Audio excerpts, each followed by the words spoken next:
Hello children, once again welcome to my CBSE English class. We are back here with part 2 of We Are Not Afraid to Die If We Can All Be Together. I had told you earlier that I shall be dividing this lesson into two parts, part 1 and part 2, but on a second thought I have decided to make this video into three parts. Part 1 had dealt with Unit 1 of the lesson, part 2 is with Unit 2 of the lesson, and the following video, Part 3, will deal with the final and the third unit of the lesson. By morning on January 3rd, the pumps had the water level sufficiently under control for us to take 2 hours rest in rotation. But we still had a tremendous leak somewhere below the waterline, and on checking I found that nearly all the boat's main rib frames were smashed down to the keel. In fact, there was nothing holding up a whole section of the starboard hull except a few cupboard partitions. We had survived for 15 hours since the wave hit, but Wave Walker wouldn't hold together long enough for us to reach Australia. I checked our charts and calculated that there were two small islands a few hundred kilometers to the east. One of them, Ile Amsterdam, was a French scientific base. Our only hope was to reach these pinpricks in the vast ocean. But unless the wind and the seas abated so we could hoist sail, our chances would be slim indeed.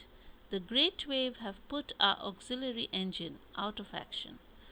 On January 4th, after 36 hours of continuous pumping, we reached the last few centimeters of water. Now we had only to keep pace with the water still coming in. We could not set any sail on the main mast. Pressure on the rigging would simply pull the damaged section of the hull apart. So we hoisted the storm jib and headed for where I thought the two islands were. Mary found some corned beef and cracker biscuits, and we ate our first meal in almost 2 days. But our respite was short-lived. At 4 p.m., black clouds began building up behind us. Within the hour, the wind was back to 40 knots, and the seas were getting higher. The weather continued to deteriorate throughout the night, and by dawn on January 5th, our situation was again desperate. So by the time it was the morning of 3rd January, they had managed to reduce the water level in the ship by pumping out the water using the hand pumps. They took 2 hours of rest on rotation basis, and the whole night they worked on pumping out the water. But still, the ship was not safe enough because there was a tremendous leak somewhere, and the boat's main ribs were smashed down badly to the keel. Keel means the steel structure on the base of the ship. So a portion, the frames of the ship were almost damaged and were lying on the base of the ship. So in fact there was nothing to hold up the starboard section which was badly damaged, the right side of the ship. But they had survived for 15 hours from the time the wave had hit them.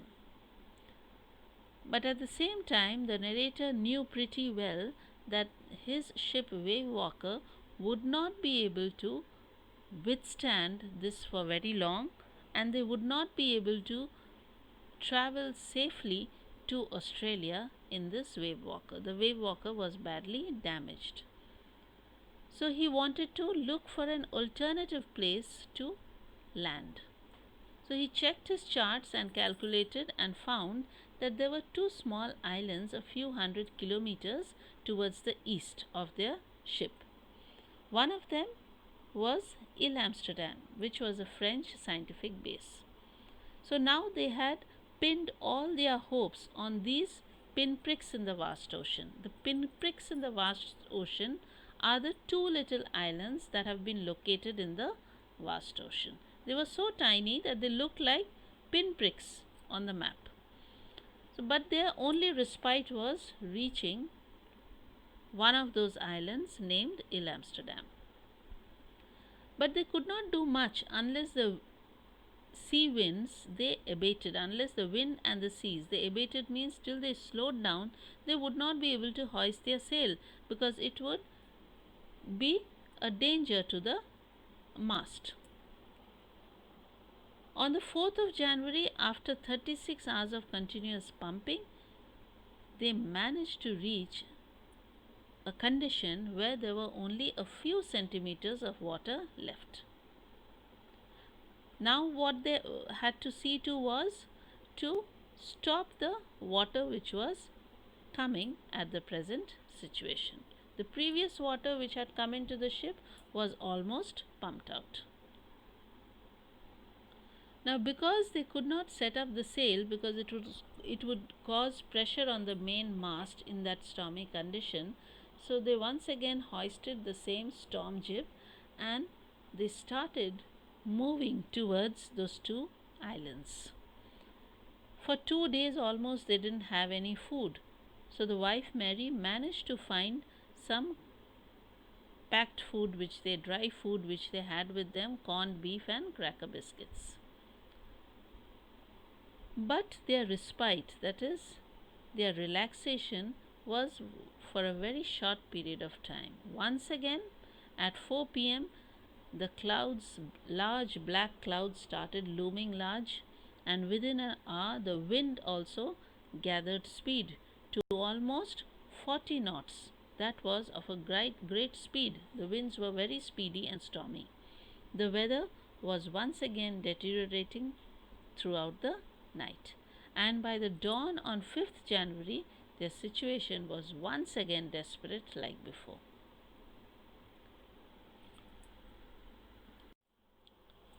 When I went in to comfort the children, John asked, "Daddy, are we going to die?" I tried to assure him that we could make it. "But, Daddy," he went on, "we aren't afraid of dying if we can all be together, you and Mummy, Sue, and I." I could find no words with which to respond, but I left the children's cabin determined to fight the sea with everything I had. To protect the weakened starboard side, I decided to heave to, with the undamaged port hull facing the oncoming waves, using an improvised sea anchor of heavy nylon rope and two 22-liter plastic barrels of paraffin. That evening, Mary and I sat together holding hands as the motion of the ship brought more and more water in through the broken planks. We both felt the end was very near. But Wave Walker rode out the storm, and by the morning of January 6th, with the wind easing, I tried to get a reading on the sextant. Back in the chart room, I worked on wind speeds, changing of courses, drift, and current in an effort to calculate our position. The best I could determine was that we were somewhere in 150,000 kilometers of ocean looking for a 65-kilometer wide island.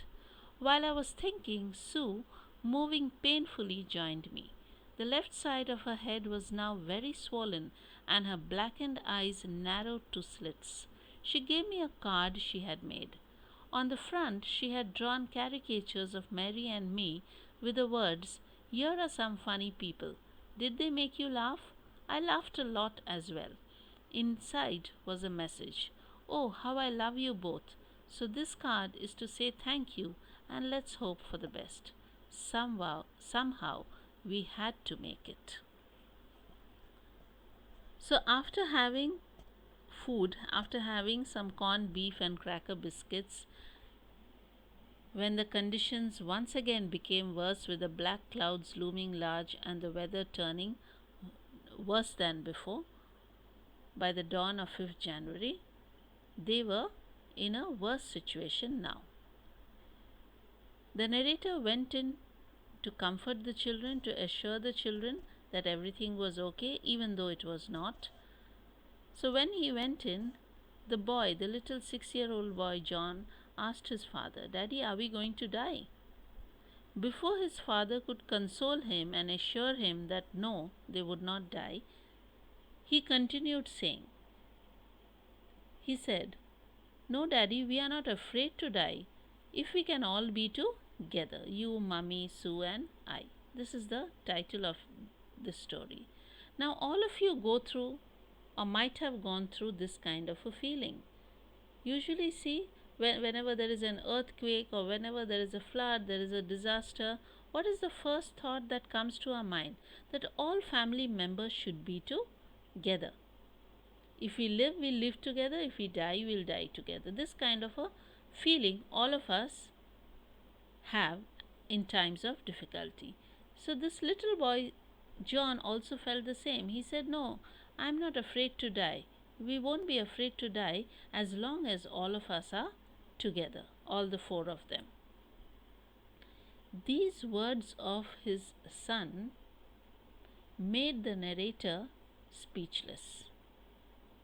He left the cabin, but then he was all the more determined and willed to fight the sea and save their lives. So, to protect the weakened side of the ship, that is the starboard side, he turned the ship in such a way so that the port side, the undamaged side, which would face the oncoming waves. Then he used a new sea anchor. He made a new anchor with the help of a heavy nylon rope and 22-liter plastic barrels of paraffin. Two 22-liter plastic barrels of paraffin. In the evening, he and his wife Mary, they both sat holding hands together and feeling that their end was very near. They were quite desperate and hopeless at this time. But then Wave Walker, their ship, it managed to overcome the storm, and by the morning of 6th January, when the wind started slowing down, easing down, the narrator tried to get the location of some place to land, the two islands which he had thought of, and he could get the reading on the sextant. A sextant is an instrument to measure the angular distance of a place during navigation. It's a way to survey the distance of any place while being on the sea. So, with the sextant, he managed to get a reading. So, he rushed back to the chart room, worked on the speed of the wind, the change of the course, the drift, and the current of the sea waters, and he calculated his position in the ocean. So, after his calculations, he came to the conclusion that he was somewhere 150,000 kilometers inside the ocean, and he was looking for a very small island, a 65-kilometer wide island, that is Ile Amsterdam. So while he was busy working on the distance between his ship and Ile Amsterdam and how they could reach there, his little daughter Sue painfully came with a swollen head and with blackened eyes. She came to her father and gave him a card. On the front of the card, she had drawn her parents, and she had written on top, "Here are some funny people. Do they make you laugh? They make me laugh. I laughed a lot as well." And inside the card, she left a very emotional and affectionate message for her parents. Inside it was written, "Oh, how I love you both." This card is to say thank you and let's hope for the best.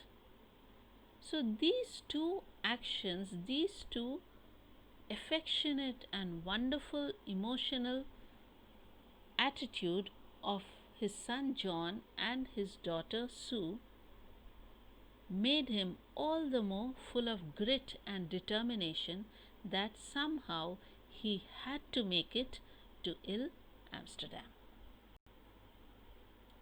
So this was part 2 of We Are Not Afraid to Die If We Can All Be Together. Please watch out for the upcoming video, that is part 3 of We Are Not Afraid to Die If We Can All Be Together. Thanks for watching. This is VK Jayashree from Excel English with VKJ. Kindly like, share and subscribe to my channel. Thank you.